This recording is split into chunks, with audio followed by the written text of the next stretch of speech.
오늘 주시는 하나님의 말씀은 갈라디아서 1장 18절에서 24절까지의 말씀입니다. 제가 봉독해 드리도록 하겠습니다. 그 후 3년 만에 내가 게바를 방문하려고 예루살렘에 올라가서 그와 함께 15일을 머무는 동안 주의 형제 야고보 외에 다른 사도들을 보지 못하였노라. 보라, 내가 너희에게 쓰는 것은 하나님 앞에서 거짓말이 아니로다. 그 후에 내가 수리아와 길리기아의 지방에 이르렀으나 그리스도 안에 있는 유대의 교회들이 나를 얼굴로는 알지 못하고 다만 우리를 박해하던 자가 전에 멸하려던 그 믿음을 지금 전한다 함을 듣고 나로 말미암아 하나님께 영광을 돌리니라. 아멘. 할렐루야. 저는 오늘 당신의 다메섹은 어디입니까? 라는 주님의 말씀으로 함께 은혜를 나누겠습니다. 우리는 예배 때나 기도회 중에 종종 자신이 어떻게 예수를 믿게 되었는지, 그리고 믿음을 가지고 난 후에 어떻게 자신의 삶이 변했는지에 대한 간증을 나누곤 합니다. 어떤 사람의 간증이든지 그 간증은 극적인 요소가 있습니다. 한 사람이 예수를 만나서 인생이 바뀌는 일은 너무나도 기적 같은 일이기 때문에 그렇습니다. 물론 사람의 상황이나 자라온 환경에 따라서 차이는 있겠지만 간증에는 사람의 생각을 넘어서는 하나님 차원의 놀라움이 있습니다. 그것은 바로 구원이 하나님이 하시는 일이기 때문에 그렇습니다. 그래서 하나님께서 한 사람을 찾아오셔서 그를 구원하시는 이야기나 간증은 하나님의 함께 하심과 하나님의 사랑과 또 하나님의 은혜가 있기에 우리를 감동시키고 우리에게 위로를 주는 것입니다. 지난 시간에 이어서 계속되고 있는 오늘의 본문 말씀을 살펴보면 사도 바울도 지금 자신의 구원을 간증하고 있습니다. 그런데 지금 바울이 간증을 하고 있는 것은 특별한 목적이 있기 때문에 그렇습니다. 바울은 갈라디아 교회에서 지금 자신의 간증을 나누면서 자신이 전한 복음이 하나님께로부터 온 참된 복음이라는 것과 자신의 사도적 직분과 복음을 전하는 사명 역시 하나님께 왔다는 것을 변호하기 위해서 간증을 나누고 있습니다. 그리고 자신의 간증을 자신이 예수님을 만나기 전과 예수님을 만난 후의 행적을 통해서 우리에게 알려주고 있습니다. 오늘 본문 18절에서 19절에 보면 그 후 3년 만에 내가 게바를 방문하려고 예루살렘에 올라가서 그와 함께 15일을 머무는 동안 주의 형제 야고보 외에 다른 사도들을 보지 못하였노라 라고 합니다. 자, 바울은 예루살렘으로 가서 지도자인 베드로를 만나려고 했습니다. 게바는 베드로입니다. 이것은 무엇보다 예수님의 지상에서의 생애와 또 예수님의 사역에 대해서 베드로에게 직접적으로 듣고 싶었기 때문에 그럴 것이었습니다. 왜냐하면 예수님에 대해서 또 예수님의 가르침에 대해서 누구보다도 가장 잘 아는 사람이 바로 베드로였기 때문입니다. 그리고 자신이 다메섹에서 부활하신 예수님을 만남으로 변화된 사실, 또 이방인으로서 예수님께서 자신을 사도로 부르신 사실, 그리고 3년 동안 이방인을 위해서 자신이 전도하였다는 그 사실을 알려주고 싶었을 것입니다. 무엇보다도 중요한 이유는 바울은 한 번도 예수님께 배운 적이 없고 그는 예수님께 배운 베드로와 야고보 같은 사도를 통해서 간접적으로 복음을 들었을 뿐이다 라고 이 바울의 사도권의 문제 제기를 한 거짓 교사들과 갈라디아 교인들에게 모든 사도들이 자신을 받아들였다는 사실, 또 그가 전파한 복음이 그들에게 세상 끝까지 전하라고 명령하셨던 그 예수님께서 제자들에게 가르치셨던 똑같은 복음이라는 것을 증언하려고 한 것입니다. 여러분, 바울이 게바와 함께 며칠을 있었다고 말씀을 하고 있습니까? 그는 게바와 함께 불과 15일을 유했을 뿐이다 라고 이렇게 기록을 하고 있습니다. 그렇다면 이 바울과 게바, 이 두 사람은 서로 만나서 이 기간 동안에 무엇을 했을까요?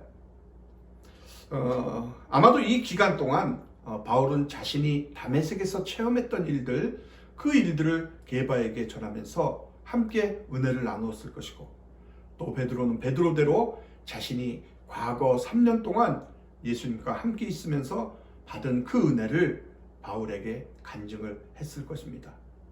그러면서 그들은 서로가 서로를 격려하며 예수 그리스도에 대한 충성을 함께 다짐을 했을 것이고, 또 뿐만 아니라 바울은 그 기간 동안에도 기회가 있는 대로 사람들에게 부지런히 복음을 전했을 것입니다. 사도 바울의 간증은 1장 10절에서부터 시작이 되고 있는데, 이제 내가 사람들에게 좋게 하랴, 하나님께 좋게 하랴 라고 지금 이 바울이 갈라디아 형제들에게 질문을 던지면서 간증을 시작하고 있습니다. 무슨 말씀입니까? 복음은 사람들을 좋게 하고자 하는 마음, 즉 사람들에게 인정을 받고자 하는 그런 동기를 없애준다는 것입니다. 다시 말해서 복음은 그것을 정반대의 것으로 사람들에게 인정받고자 하는 그 욕구를 필요로 하지 않는 마음으로 바꿔놓는다는 것이죠. 그래서 복음은 강한 확신으로 두려움을 모르는 예수님의 제자들을 만들어내는 것입니다. 그래서 인정과 칭찬을 받는 일에 연연하지를 않고 주님을 따르는 일에 옳게 나가는 것이다 라는 것입니다. 바울은 자신이 사람을 기쁘게 하는 자라면 그리스도의 종이 될 수가 없었다라고 이렇게 고백을 합니다. 그러므로 바울은 오늘 본문 20절에서 보라 내가 너희에게 쓰는 것은 하나님 앞에서 거짓말이 아니로라 하는 이런 강한 다짐으로 자신이 전한 복음이 사람에게서 받은 것도 사람에게서 배운 것도 아니라 오직 예수 그리스도의 계시로 말미암은 것임을 분명하게 말씀하고 있는 것입니다. 사도 바울이 아라비아에 3년 있다가 보름 동안 예루살렘을 방문하고 그 다음으로 간 곳이 수리아와 길리기아를 갔습니다. 길리기아는 바울의 고향인 다소를 말합니다. 길리기아 다소. 그곳에서 바울은 10년 동안 복음을 전했습니다. 사랑하는 여러분, 로마서 9장 3절에 보면 나의 형제 곧 고륙의 친척을 위하여 내 자신이 저주를 받아 그리스도에게서 끊어질지라도 원하는 바로라 라고 말씀을 합니다. 이것은 바울이 영적인 생명보다 더 소중히 여긴 것이 바로 자기 고륙의 친척이 그리스도께로 돌아오는 일이었습니다. 이를 간절히 바라는 마음이 있었기 때문에 복음을 전하고자 할 때 그가 서둘러서 고향 사람들부터 먼저 만나려고 한 것입니다. 얼마나 중요한 이야기입니까? 여러분, 우리가 맛있는 음식이 있으면 가장 먼저 사랑하는 사람에게 주고 싶은 법이죠. 또 기쁜 소식이 있으면 가장 가까운 사람들에게 가서 전하고 싶은 것이 바로 당연한 마음입니다. 예수님의 말씀을 전하는 것도 바로 그런 것이죠. 가장 가까운 사람, 가장 가까운 친구, 가장 가까운 이웃이 주님 앞에 나오기를 바라는 그 간절한 마음이 참으로 귀중하다는 것입니다. 우리 예수님께서 예루살렘과 온 유대와 사마리아와 땅끝까지 이르러 내 증인이 되리라 라고 그 말씀하신 바로 그 최후의 위임령은 무엇을 뜻하고 있습니까? 마치 연못에 돌을 던졌을 때 그 파문이 중심에서부터 이렇게 바깥쪽으로 퍼져나가는 것처럼 가장 가까운 데서부터 점점 더 먼 곳으로 복음이 전파되어야 한다라고 말씀하는 것입니다. 그러므로 사도 바울은 누구보다 먼저 고향으로 돌아가서 가족과 친척 또 친구와 가까운 이웃들에게 복음을 전해야 됐다라고 이렇게 생각을 한 것입니다. 그래서 길리기아 지방으로 먼저 갔습니다. 제가 참 가슴이 아픈 것은 저는 이곳 미국으로 와서 목사가 되었기 때문에 고국에 있는 가족들에게 복음을 전하고 싶어도 전하지 못하는 그런 안타까움이 있습니다. 그나마 다행인 것이 지금 유튜브를 통하여 말씀이 전해지고 있기 때문에 혹시라도 한국에 계신 저희 가족분들이 이 복음의 말씀을 듣고 계신다면 예수님을 구원의 주님으로 영접하시기를 간곡하게 전하고 싶습니다. 저는 지금 이 자리가 정말 여러분이 주님을 만나는, 주님의 음성을 듣고 정말 주님과 함께 동행할 수 있는 그런 귀하고도 복된 자리가 되기를 축복합니다. 그래서 믿음의 가족으로 이 땅에서 뿐만이 아니라 저 천국에 가서도 주님과 함께 영생의 복을 함께 누리는 그런 놀라운 우리 하나님의 은혜가 정말 사랑하는 여러분들에게 함께 하시기를 주님의 이름으로 축원합니다. 자, 이 세상에서 헛된 율법주의와 헛된 조상의 유전에 얽매여서 속으며 살아왔던 사도 바울이 다메섹에서 부활하신 예수님을 만났습니다. 바울은 이 사건을 계시적 사건으로 받아들입니다. 소명으로 압니다. 운명이 여기에 확실하게 정해졌다라고 그는 그렇게 생각을 했습니다. 그래서 저는 여러분에게 묻고 싶습니다. 당신의 다메섹은 어디입니까? 여러분이 처음 예수를 만난 곳이 어디냐는 것이에요. 여러분은 바울과 같이 예수님을 만나고 나서의 변화된 삶에 대해서 확실하게 간증할 수가 있습니까? 목사님, 저는 모태신앙입니다. 저희 가정은 할아버지 때부터 교회를 다녔기 때문에 저는 어머니 뱃속에서부터 교회를 다녔어요. 그리고 저는 교회 집사입니다. 성가대원이고 제가 5년을 넘게 주일학교 교사를 했습니다. 이렇게 교회를 다니는 수많은 사람들 가운데서 실제적으로 마음의 복음을 받아들이지 않았으면서도 예수를 믿지 않으면서도 내가 교회를 다니고 있으니까 우리 아버지가 장로이고 우리 아버지가 목사이니까 자신이 지금 예수를 믿고 있다라고 이렇게 착각을 하고 있는 사람들이 많다는 것입니다. 저는 지금 그것을 묻는 것이 아닙니다. 나의 다메섹을 확실하게 알고 있냐는 거예요. 내가 처음으로 주님을 만나서 복음을 받아들인 어떻게 하나님의 진리의 눈을 뜨게 됐느냐라는 것입니다. 여러분, 이것은 정말로 중요한 문제입니다.